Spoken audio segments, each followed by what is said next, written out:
This week's curry shed recipe is a delicious chicken jalfrezi. Now, chicken jalfrezi is one of my favourite curries and has become one of the most popular dishes in every curry house here in the UK. Turn on the extractor. This version is very easy to make at home with just a few simple ingredients. First off, I'm going to turn on the gas and set the flame to a medium-high setting and allow the pan to heat up for a few seconds. For this dish, I'm going to add a chef's spoon of seasoned oil for that added layer of flavour. If you're not sure what seasoned oil is, you can find out the full details of how it's made at curryshed.com, and I'm going to give it a stir within the pan while it heats up to temperature. I'm going to be adding a very small piece of cassia bark. This will not only enhance the oil's flavour before we start, but also give it some added depth. Now, cassia bark is very similar in taste to cinnamon, so it's ideal for this type of dish. I'll just leave it a while in the oil while it heats up. As you are probably already aware, and I always say this, only a hot oil will extract the resins and oils from the bark, which in turn releases their flavour into the curry. Now is a good time to ensure that your base gravy is nice and hot. You never ever want to add cold baked gravy to your curry. You need to retain as much of the heat as possible and give it a good stir ready for use.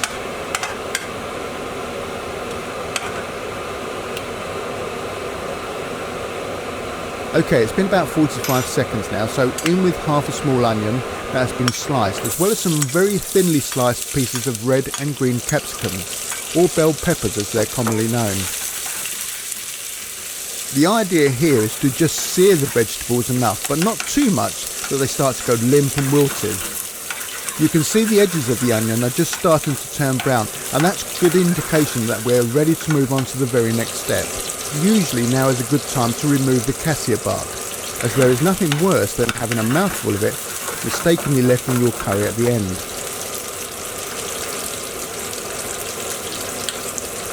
The next ingredient is a teaspoon of garlic and ginger paste. This is not from a shop bought jar, but is blended from fresh ingredients, and full details of how to make it can be found on our website. As always with garlic and ginger, ensure this does not burn or your curry will end up being very bitter. You're just going to cook it enough to take out the rawness.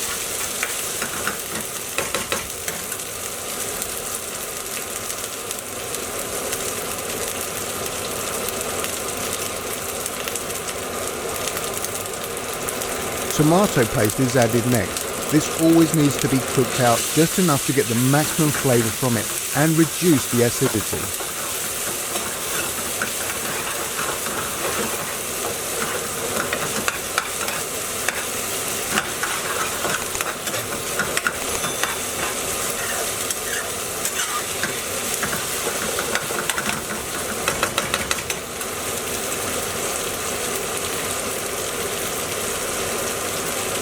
We only have 4 teaspoons of ingredients in the tray for this particular dish, and they consist of methi leaves, the Curryshed mixed powder, extra hot chili powder, and some table salt. Giving it all a quick stir with half a ladle of base gravy will help to loosen it all up and give the spices, and more importantly, you more time to cook everything through without any burning. We're basically sizzle fry them at this stage in very hot oil. As I said before, this is the only way to release the essential oils and flavours from the spices.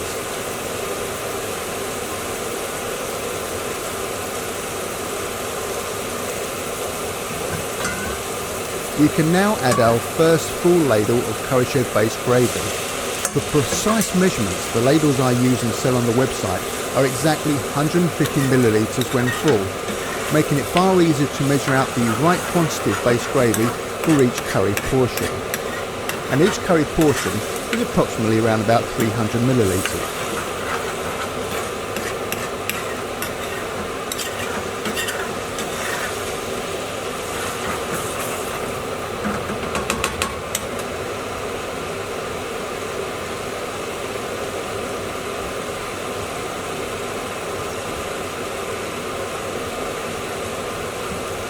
After about 15 seconds, I'm going to add some freshly sliced green chilli. This will not only enhance the flavour, but also add an extra kick of heat and flavour. Some pre-cooked chicken is added to the pan and gently stirred so not to break up the chicken pieces, which is easily done if you are too vigorous or are continually stirring.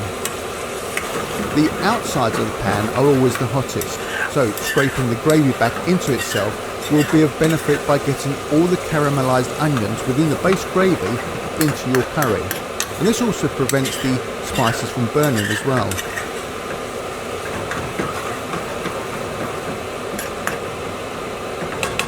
If you have got to this stage without burning anything, you can now have a rest while the curry cooks for about 45 seconds, or until the oil rises to the surface.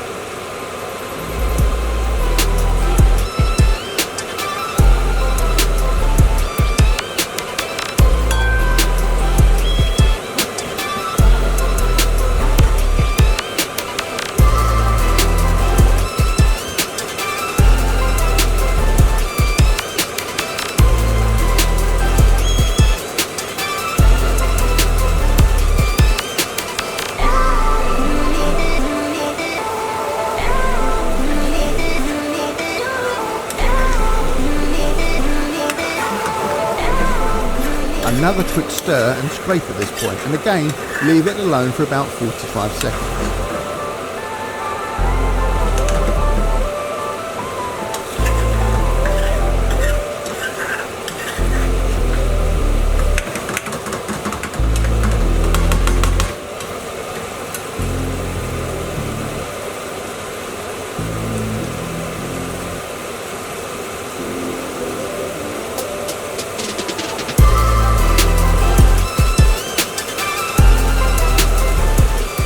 While we're waiting, add a spoonful of garlic pickle and gently stir this in to allow it to become dissolved in the sauce. Now this particular brand is readily available and I would recommend it for this particular dish. So we can next add in a further ladle and a half of base gravy.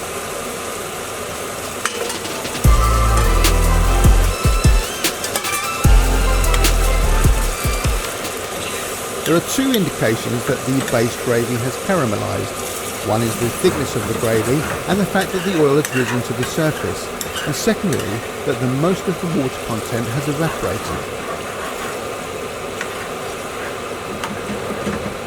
Unlike home cooking, where we add all the ingredients in a pot at once, the secret to cooking BIR curries, and a major benefit, is adding the base gravy a little at a time, allowing time to reduce down and to caramelise. To really lift this curry, I have added a spoonful of my Currysheds tikka masala sauce, commonly known in the industry as, well, a magic sauce, which not only adds a superb tikka flavour, but when stirred in gives the curry that familiar red appearance as found in any good restaurant or takeaway.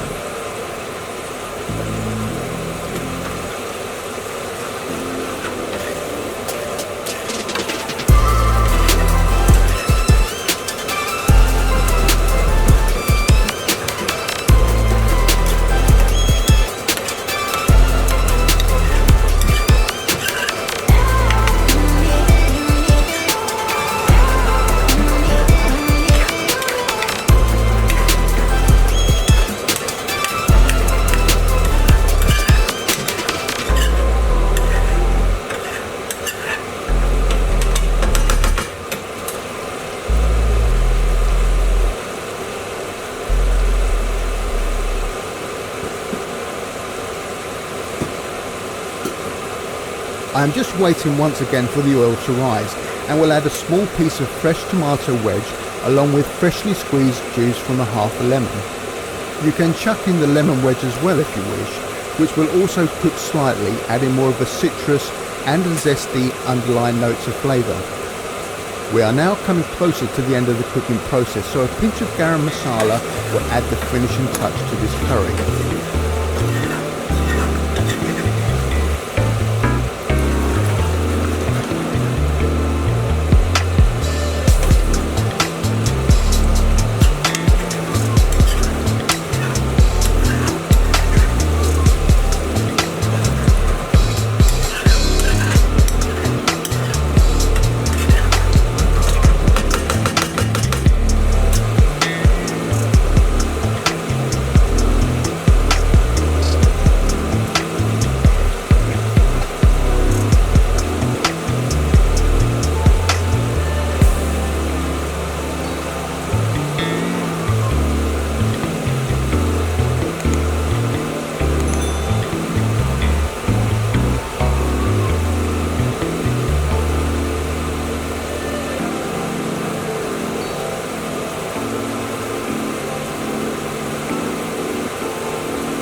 One thing to remember is that lemon wedge, if you left it in earlier, not very nice biting down on it and thinking it's a piece of chicken, so now is a good time to remember to remove it.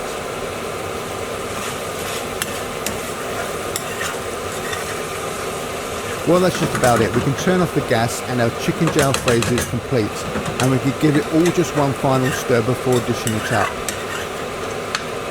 So there we have it, succulent pieces of chicken cooked in a delicious and rich flavoured sauce with just the right amount of heat and added texture from the cooked pieces of onion and peppers.